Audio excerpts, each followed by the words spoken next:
welcome to this video on how to play Bob Dylan's beautiful song Simple Twist of Fate from his Blood on the Tracks album. I'm going to tackle this from different angles. I'm going to show you how to play it in open tuning, the way that Bob Dylan originally played it, but also in another video I'm going to show how to play it in standard tuning, so you can take your pick really. But first of all, here we are, we're in open D, but because I've got the capo on the second fret, it's actually open E, and I'll take you through the chords first of all that you need to play this song. Some of them you should be familiar with if you looked at my video on how to play Buckets of Rain, because some of those chords also feature in this particular song. Right, the first basic chord that you need to know, you may know already, is just this one finger chord on the G string in the 3rd fret, and that effectively is an E chord by virtue of the capo being on the 2nd fret, of course. Now you can extend that by putting your 2nd finger on the 4th string in the 4th fret, and also the 3rd finger on the 5th string in the 5th fret, and play all 6 strings again, and you get a much fuller E chord. Now what Bob Dylan does apparently when he plays this, or when he played it at least on his album Blood on the Tracks, he just plays these top two, the 4th string and the 5th string. Listen to the album track, that's the sound you'll get on the opening chord.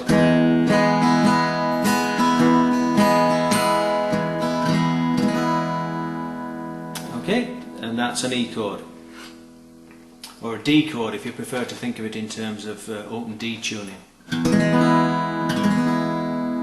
The next one is a major 7th. The easiest way to play this is just to play an E minor shape, but move it up from what would be the 2nd fret up to the 4th fret.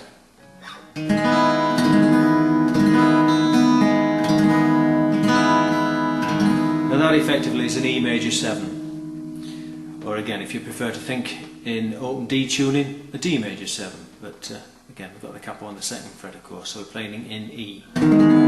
So those are your first two chords.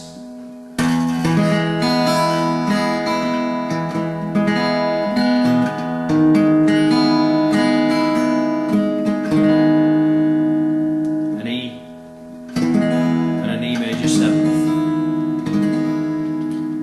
Now the next chord is the 7th, or an E7, and it's simply the 2nd finger placed on the 3rd fret, 5th string, and the 3rd finger, 3rd fret, 2nd string.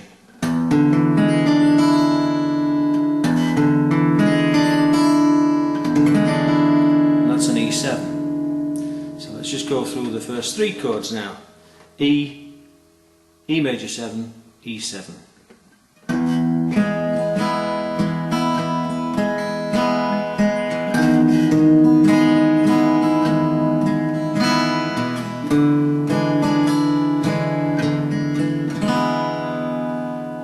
What I do at the end of that passage is just take off the 3rd finger, so I'm just playing a 1 finger chord, 3rd fret, 5th string. Okay, the 4th chord in that sequence is a B chord. No, it's not, it's an A chord, sorry. And it's the 2nd finger, 2nd fret again, and the 3rd finger, 2nd fret. Just move that shape down,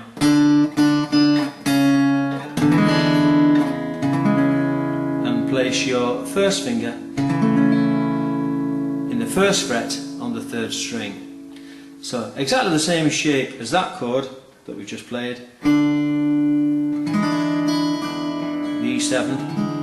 Move it down a fret to the 2nd fret, and then introduce your 1st finger on the 3rd string, the G string.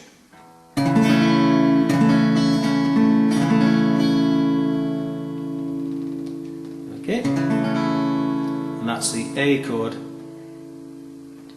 if you're playing in the key of E.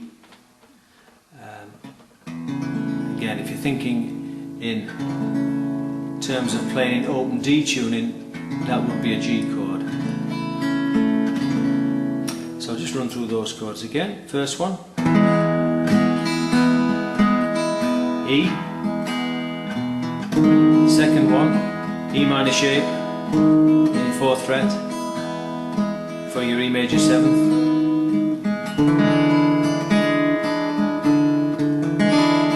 E7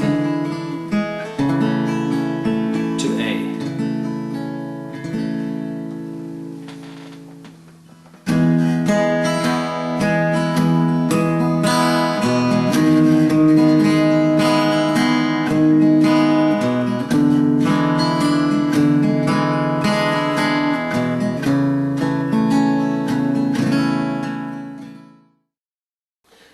Well, the next chord in the song, I think this is the 5th, is it?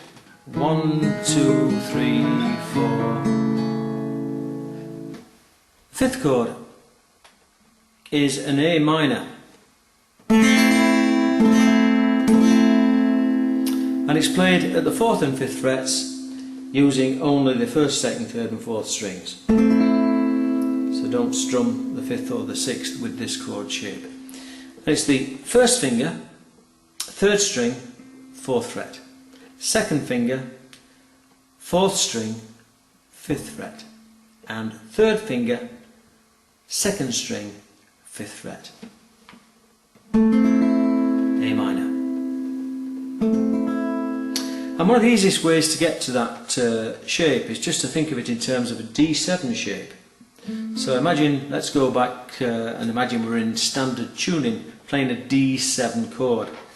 Your 1st finger, 1st fret, 2nd string, 2nd finger, 2nd fret, 3rd string, 3rd finger, 2nd fret, 1st string. So holding that D7 shape, just lift it, keep the shape, lift it off and drop it back on again, a further string down. So you're moving from your 1st, 2nd and 3rd strings to your 2nd, 3rd and 4th strings. And you can hold that shape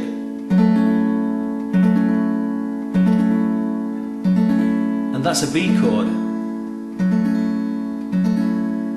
which is also used in the song. So move that up.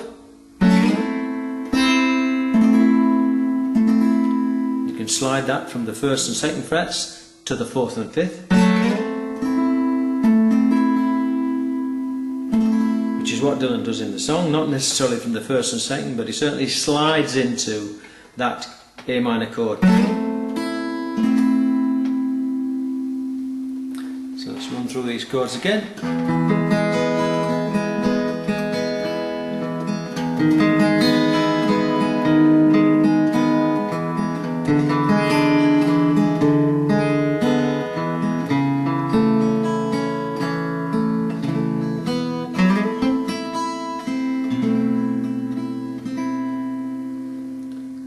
Okay, and then it goes back to the E shape. Then the major 7, and it goes to the A before going back to E, down to the B,